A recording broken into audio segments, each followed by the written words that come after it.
민주공화 양당이 주말부터는 추가 경기 부양안 협상을 재개할 가능성이 높아졌습니다.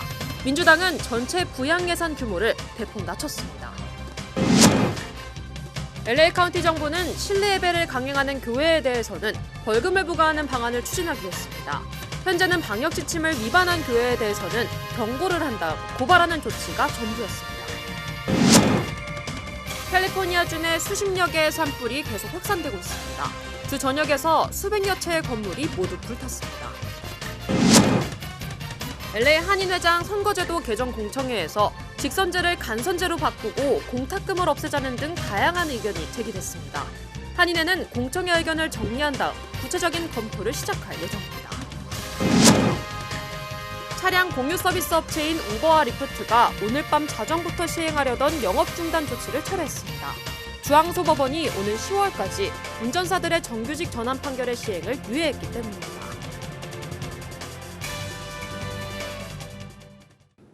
네, 차량 공유 서비스 업체인 우버와 리프트가 영업 중단 조치를 전격 철회했습니다. 주 항소법원이 10월까지 판결을 유예했기 때문입니다. 관련 소식 잠시 뒤에 전해드리겠습니다. 네, 민주공화 양당이 이번 주말부터는 추가 경기 부양안 협상을 다시 시작할 가능성이 높아졌습니다. 민주당은 전체 부양 예산 규모를 2조 달러 밑으로 낮춰 잡았습니다. 먼저 전용훈 기자가 보도하겠습니다. 정치권의 추가 경기 부양안 협상이 재개될 움직임을 보이면서 협상 타결에 대한 기대감이 고조되고 있습니다. 낸시 펠로시 연방 하원 의장은 최근 추가 부양안 예산 규모를 1조 5천억 달러로 더 줄일 수 있다고 밝혔습니다. 민주당 주도로 연방 하원에서 통과한 히어로스 법안 3조 4천억 달러 규모의 절반 수준입니다. 백악관 측 협상 대표인 스티브 무누신 재무장관도 조속한 협상 타결을 언급했습니다. 이번 주말 연방우정국 문제를 다루기 위해 의회로 돌아오는 민주당 지도부와 협상을 재개하겠다고 밝혔습니다. 그동안 추가 경기 부양안 협상에서 가장 문제가 된 부분은 전체 예산 규모였습니다. 민주당이 마지막으로 제안한 2조 달러 예산을 공화당이 거부하면서 협상은 더 이상 진전하지 못했습니다. 협상 재개가 가시화되면서 연방 실업수당 지급과 현금 지원에 대한 기대감도 높아지고 있습니다. 연방 실업수당은 주당 최소 300달러에서 최대 600달러에서 타결될 것으로 전망됐습니다. 또 중소업체들에 대한 2차 급여보호 프로그램 PPP도 다시 시행될 것으로 예상됩니다. LA에서 SBS 전영웅입니다. 네, LA 카운티 지역의 코로나 신규 확진자 수 감소세가 지속되면서 이제는 안정세에 접어들었다는 분석입니다. 하지만 일부 한인들은 한국으로 단기 이주하거나 아예 역이민을 고민하는 분들이 증가하고 있습니다. 이사민 기자가 취재했습니다. 미국이 코로나 핫스팟으로 떠오르면서 한국으로 단기 이주하는 한인들이 증가하고 있습니다. 미국에서 코로나 사태가 수그러질 때까지 안전한 한국에 나가 있는다는 겁니다. 특히 코로나에 취약한 노년층을 중심으로 단기간 한국을 방문하려는 성향이 나타나고 있습니다. 한인 여행사는 한국행 항공 티켓을 구입할 때 장기간 체류가 가능한 오픈 티켓을 구입하는 여행자들이 증가하고 있는 추세라고 설명했습니다. 말할 수 없는 그 고통을 당하고 있는 것 같습니다. 일단 멀메이로 티켓을 사는 분도 있고 아니면은 이제 왕복 티켓을 맥시멈으로 끊어서 가는 분들도 있고요. 코로나를 피해 한국으로 들어가 온라인으로 수업을 듣는 한인 학생들도 증가세를 보이고 있습니다.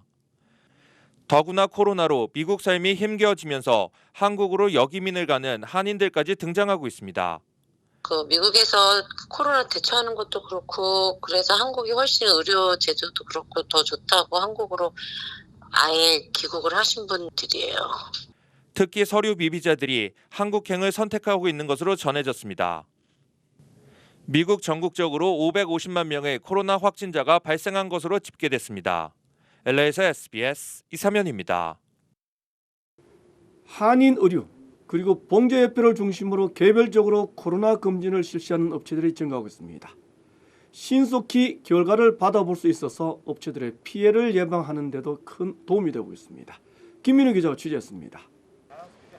한인의료협회와 봉제협회 그리고 윌셔 메디컬 그룹에서 한인 업체들을 위해 시작된 코로나19 자체 검진 프로그램.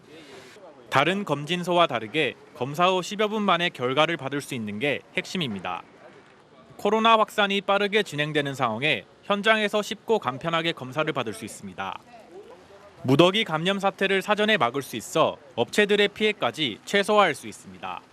근데 지금 오늘 처음으로 이제 이런 지금 오프사이트 지금 만들고 있는데 뭐 목적은 이제 쉽게 자주 오셔서 이렇게 회사에서 직원들이 걱정 없이 일을 할 수 있게끔 하는 것이 목적입니다. FDA 승인을 받은 검진 진단기를 활용해 신속하게 코로나 항체와 항원 검사가 진행됩니다. 특히 가까운 곳에서 간편하고 빠르게 검사를 받을 수 있어 시간이 절약되는 게 장점입니다. 이렇게 아주 생각했던 것보다 상당히 간편하고 좋네요. 네, 결과도 빨리 나오신다니까 좋고 여러 가지로 간편해서 참 좋고 조만간에 아마 제 그 스태프들 데리고 와서 다 한번 다 시켜버리려고 합니다. 신속한 결과를 받을 수 있기 때문에 업무 복귀가 가능합니다. 보통 테스트를 하면 한 2, 3일, 빠르면 2, 3일, 늦으면 한 4, 5일 걸리잖아요. 근데 이거는 한 10여 분 만에 결과가 나온다 그러니까 아주 여기 코비드 19에 대해서 의심을 하고 있는 분들, 조금 자기 몸 상태 의심하고 있는 분들이 검사를 빨리 받고 빨리 그 결과를 확인할 수 있음을 해가지고 훨씬 더 그러니까 안심하고 그 업무에 복귀를 할 수 있을 것 같아요. 의료협회의 코로나 검진 프로그램은 코로나 사태로 인한 한인 업체의 피해를 사전에 예방할 수 있을 것으로 기대됩니다. LA에서 SBS 김민우입니다. 네, LA 카운티 정부는 실내 예배를 강행하는 교회에 대해서는 벌금을 부과하는 방안을 추진하기로 했습니다. 현재는 경고를 한 뒤에 검찰에 고발하는 것이 유일한 처벌입니다. 카운티 정부는 대규모 실내 예배는 코로나 감염을 급속도로 확산시키는 진원지가 될 수 있다는 입장입니다. 캘리포니아 주내에 30여 개의 산불은 계속해서 확산되고 있습니다. 주 전역에서는 현재까지 수백여 채의 건물들이 불탄 것으로 나타났습니다. 진화 작업은 아직은 큰 성과를 내지 못하고 있습니다. 김정은 특파원이 보도하겠습니다. 산에서 뿜어져 나온 연기가 구름처럼 하늘을 뒤덮었습니다. 주택까지 번진 산불에 집이며 차며 모두 불길에 휩싸였습니다. I'm in shock. I can't even think straight. I don't know what to do. 미국 캘리포니아주 북중부 지역에서 동시다발적으로 발생한 대형 산불들이 걷잡을 수 없이 번지면서 피해가 눈덩이처럼 불어나고 있습니다. 지금까지 서울시 전체 면적의 2배가 넘는 지역이 산불로 잿더미가 됐습니다. 더구나 섭씨 50도를 훌쩍 뛰어넘는 기록적인 폭염에 마른 번개가 10,000건 넘게 내리치면서 불꽃을 일으켜 계속해서 산불을 키우고 있습니다. As those lightning strikes spark, as you have a lot of smoke, difficult time determining total number of fires. 현재 캘리포니아 전역의 대형 산불만 24건, 작은 산불은 300건 넘게 이어지고 있는데 주택 수백 채가 불에 타면서 3만 명 넘는 주민들이 대피했습니다. We have in place numerous evacuation orders and warnings in place, working with the sheriff's office to conduct those. 첨단 IT 기업들이 몰려있는 실리콘밸리 인근에서도 번개로 인한 산불이 발생해 대피령이 내려진 상태입니다. 코로나19 확진자가 급증하고 있는 캘리포니아에 대형 산불까지 더해지면서 주민 피해가 커지고 있습니다. 뉴욕에서 SBS 김종원입니다. 네, LA 한인회장 선거를 앞두고 공탁금을 아예 없애자, 직선제를 간선제로 실시하자는 다양한 의견들이 나왔습니다. 공청회에서 제기됐던 한인들의 의견을 종합했습니다. 전용훈 기자입니다. 이달 초 일주일 동안 실시됐던 LA 한인의 비대면 공청회. 정관 개정과 한인회장 선거에 대한 한인사회 의견 수렴을 위한 공청회였습니다. 이메일과 우편으로 시행된 이번 공청회에는 약 30여 건의 의견이 접수됐습니다. 차기 회장 선거에 다수의 후보가 출마할 것으로 예상되는 만큼 선거 방식 관련 내용이 많았습니다. 전체 접수 의견의 60-70% 정도는 회장 선거를 간선제로 바꿀 것을 건의한 것으로 전해졌습니다. 나머지 의견 가운데는 직선제는 유지하면서 직접 투표보다 우편 투표를 실시하자는 주장도 많았습니다. 현재 한인회 정관은 회장 선거의 직선제를 명시하고 있습니다. 단일 입후보의 경우 공탁금 $50,000, 여러 후보가 입후보할 경우 경선을 위해 공탁금 $100,000를 내도록 규정하고 있습니다. 최근 한인사회 안팎에서는 한인회장 공탁금을 없애야 한다는 주장도 나오고 있습니다. 더 많은 인재들에게 기회를 주기 위해 한인회장 선거 방식을 과감히 개혁해야 한다는 겁니다. LA 한인회는 다음 달 초 정관개정위원회를 소집해 공청회 접수 내용을 검토할 계획입니다. LA에서 SBS 전영웅입니다. 네, 차량 공유 서비스 업체인 우버와 리프트는 운전사들을 정규 직원으로 고용해야 한다는 법원의 결정에 대해서 오늘 자정부터 영업을 중단하겠다고 예고해 봤습니다. 하지만 일단 한 고비는 넘겼습니다. 법원은 오는 10월까지 최종 결정 시한을 다시 연기했습니다. 이사명 기자입니다. 차량 공유 서비스 업체 우버와 리프트가 캘리포니아주 영업 중단에 직면했으나 유예 결정을 받았습니다. 캘리포니아주 항소법원은 우버와 리프트가 운전자를 정식 직원으로 분류해 처하라는 결정에 대해 유예를 승인한 겁니다. 앞서 두 업체는 캘리포니아주 샌프란시스코 지방법원으로부터 운전자를 직원으로 분류하라는 예비 명령을 받았습니다. 하지만 명령에 불복하면서 오는 자정을 기해 영업 중단을 예고했습니다. 항소법원은 오는 9월 4일까지 유예 조건으로 우버와 리프트의 최고 경영자에게 서약 진술서를 제출할 것을 명령했습니다.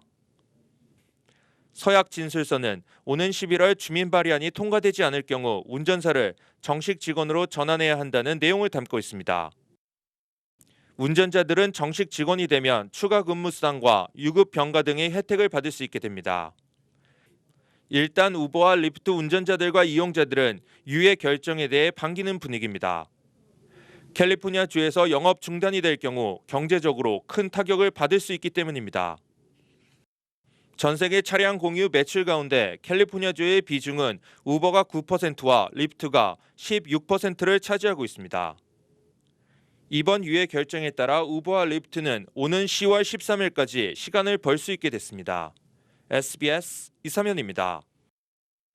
네, 오늘은 민주당 전당대회 마지막 날입니다. 조 바이든 전 부통령이 후보 지명을 수락하는 연설을 할 예정입니다. 어제는 LA 한인타운 지역의 한 스몰 비즈니스 업체가 집중 조명됐습니다. 보도에 이재린 기자입니다. 어제 치러진 민주당 전당대회 3일차. LA 한인타운 한복판에 위치한 한 레스토랑 업주가 조명됐습니다. 업주는 코로나 바이러스로 인해 스몰 비즈니스들이 직면하게 된 어려움을 이야기했습니다. And on the day of the shutdown, we were actually reviewed in the Los Angeles Times. On that day, the virus was announced as a global pandemic. 한인타운과 실버레이크에 위치한 가게 두 곳에서 100명이 넘는 직원들을 해고해야 했고 손님들로 북적이던 한인타운 레스토랑은 결국 문을 닫게 됐다고 호소했습니다. Unfortunately, the call was to furlough everybody. At this point, I don't even see myself in business next month. 한인 업주들도 이야기에 크게 공감했습니다. PPP 자금도 떨어져가는 터라 스몰 비즈니스가 살아남기 너무 힘든 실정이라는 겁니다. 큰 한인타운에서 일하는 업주 입장에서 볼 때는 공감대가 충분히 가는 얘기고 실질적으로 지금 한인타운 레스토랑 비즈니스 하시는 분뿐만 아니라 스몰 비즈니스 전체가 다 어려운 상황이라고 내가 누차 얘기를 하고 있습니다. 함께 출연한 에리카 세티 LA 시장은 현 상태가 지속되면 타운은 유령 도시로 변할 거라며 정책의 변화를 호소하기도 했습니다. LA에서 SBS 이재린입니다. 네, 트럼프 대통령은 대통령직을 감당할 능력이 없다. 오바마 전 대통령은 이렇게 강력히 비판했습니다. 트럼프 대통령은 조 바이든 전 부통령의 고향을 찾아 맞불 유세를 이어갔습니다. 김윤수 특파원이 보도하겠습니다. 워싱턴입니다. 민주당 전당대회 셋째 날 오바마 전 대통령은 대표 연사격인 마지막 연설 순서를 부통령 후보 해리스 상원의원에게 양보했습니다. 그러더니 전직 대통령이 현직 대통령에 대한 비판을 삼가는 미국 정계의 관행을 깨고 작심한 듯 트럼프 대통령을 공격했습니다. 대통령직을 리얼리티 쇼로 취급한다며 맹비난했습니다. Donald Trump hasn't grown into the job because he can't. And the consequences of that failure are severe. 해리스 상원의원은 민주당 부통령 후보로 공식 지명돼 미국 헌정사상 최초의 흑인 여성 부통령 후보로 확정됐습니다. 해리스 의원은 아시안인 동시에 흑인인 자신의 이력을 강조하며 인종차별이 없는 미국을 만들자고 호소했습니다. A president who will bring all of us together, black, white, Latino, Asian, indigenous, to achieve the future we collectively want. 트럼프 대통령은 연일 재뿌리기 행보를 이어갔습니다. 민주당 전대 마지막 날인 오늘 바이든 전 부통령의 고향인 펜실베이니아주 스크랜턴에서 맞불 유세를 벌였습니다. 트럼프 대통령은 또 바이든 전 부통령이 대통령 후보 수락연설을 하기 직전에 방송에 출연하기로 하는 등 민주당 전대 마지막 날까지 김빼기에 주력했습니다. 워싱턴에서 SBS 김윤수입니다. 네, 지난주 신규 실업수당 청구 건수가 다시 100만 명을 넘었습니다. 연방노동부는 지난주 모두 110만 6천 명이 신규 실업수당을 청구했다고 밝혔습니다. 2주 연속 100만 명 아래로 감소했던 실업수당 청구 건수가 13만여 명이나 증가한 것입니다. 당초 전문가들의 예상치는 92만 명이었습니다. 네, 다음 소식 전하겠습니다. 북한의 김정은 위원장이 권력의 일부를 나누는 위임 통치를 시작한 것으로 전해졌습니다. 김여정 부부장이 가장 중요한 대북, 대남 정책을 총괄하는 것으로 국정원은 판단했습니다. 정책 실패에 대한 책임을 돌리려는 의도, 위임 통치의 이유라는 분석입니다. 먼저 박하정 기자입니다. 박지원 국가정보원장이 취임 뒤 처음으로 국회 정보위원회에 출석했습니다. 국정원은 집권 9년 차인 김정은 국무위원장의 국정수행 체계에 변화가 있다고 보고했습니다. 김정은이 여전히 절대 권력을 행사하고 있지만 과거에 비해서는 조금씩 권한을 이양한 거다. 국정원은 이를 위임 통치라고 성격 규정했는데 먼저 김여정 노동당 제1부부장이 전반적으로 이양받은 게 제일 많고 특히 대미, 대남 정책을 담당하고 있다고 설명했습니다. 경제 분야는 지난해 말 신설된 경제정책실을 총괄하는 박봉주 노동당 부위원장과 김덕훈 내각 총리에게, 군사 분야는 당 군정지도부 최부일 부장과 전력무기 개발을 담당하는 리병철 당 중앙군사위 부위원장에게 권한이 부분 이양됐다고 했습니다. 지난해 말 신설된 당 군정지도부는 무력기관에 대한 전반적인 감독과 통제를 강화하기 위한 것이라고 설명했습니다. 군정지도부장이 총정치국장보다 상위에 있다고 합니다. 그래서 이 군정지도부 때문에 군정지도부는 일선부대에서 군정지도부로 이렇게 직보체제를 갖추었다고 해요. 김정은 위원장이 이렇게 권한을 이양한 이유에 대해서 국정원은 집권 9년 동안 높아진 통치 스트레스를 줄이고 또 정책이 실패할 경우 위임받은 쪽에 책임을 돌리려는 목적이 있는 걸로 분석했습니다. 국정원은 북한의 핵 관련 시설에 특이 동향은 없지만 함경남도 심포조선소에서 신형 잠수함 건조가 마무리된 걸로 보이고 잠수함 발사 탄도미사일, 즉 SLBM 수중 사출 장비가 지속적으로 포착되고 있다고 보고했습니다. SBS 박하정입니다. 네, 한국의 국정원은 김여정 부부장이 사실상 권력의 제2인자인 것으로 보고 있습니다.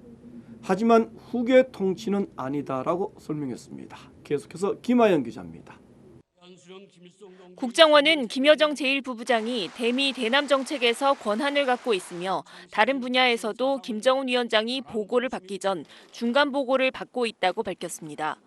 간부들이 김정은 위원장에게 바로 보고하는 것이 아니라 우선 김여정을 거치는 구조란 겁니다. 김여정한테는 대남 그리고 대미 보고도 김여정이 받고 이제 다시 김정은한테 올라가고 이런 보고를 중간 보고를 받고. 김여정이 사실상 북한 정권의 2인자라고 정보당국은 공식 평가했습니다. 김여정은 올 들어 대남 사업을 총괄하면서 미국을 향해 연내 북미 정상회담이 무익하다는 강경 입장을 표명하는 등 특히 대남, 대미 분야에서 두드러진 역할을 해왔습니다. 김여정의 위상 강화는 대북 전단을 비방한 김여정 담화를 주민들이 교시대하듯 학습하는 분위기에서도 감지됐습니다. 문재인 대통령이 김정은 위원장에게 보낸 특사를 거절한 주체가 김여정이란 점도 높아진 위상을 보여줍니다. 노동당 내 명목상 지위는 정치국 후보위원회에 머물고 있지만 실질적으론 이를 훨씬 뛰어넘는 역할을 하고 있는 셈입니다. 국정원은 다만 이것이 후계자 통치는 아니라고 선을 그었습니다. 후계자를 내정하기 위한 준비 동향조차 아직 포착되지 않은 것으로 알려졌습니다. 김여정을 비롯한 간부들의 역할을 강화하고 책임을 부여하는 것이 북한 내부 시스템을 안정시켜가는 과정으로 봐야 한다는 평가도 있습니다. SBS 김아영입니다. 김정은 위원장이 위임 통치를 하고 있다. 친동생인 김여정 노동당 부부장에게 가장 많은 권력을 위임했다. 이렇게 한국 국정원이 비공개 보고를 했다고 합니다. 절대 권력을 가진 유일한 최고 지도자, 바로 김정은입니다. 권력의 속성은 더구나 결코 나눌 수가 없다고 했습니다. 일부 북한 전문가들은 김정은 위원장의 건강 이상설이 여전히 심각하다고 판단하고 있습니다. 혼수 상태인 코마 상태에 빠져 있다는 추측도 다시 나오고 있습니다. 올해 37살의 김정은 위원장, 위임 통치를 할 수밖에 없는 무슨 병고가 있는 것만은 분명해 보입니다. 이번 뉴스 마치겠습니다. 고맙습니다.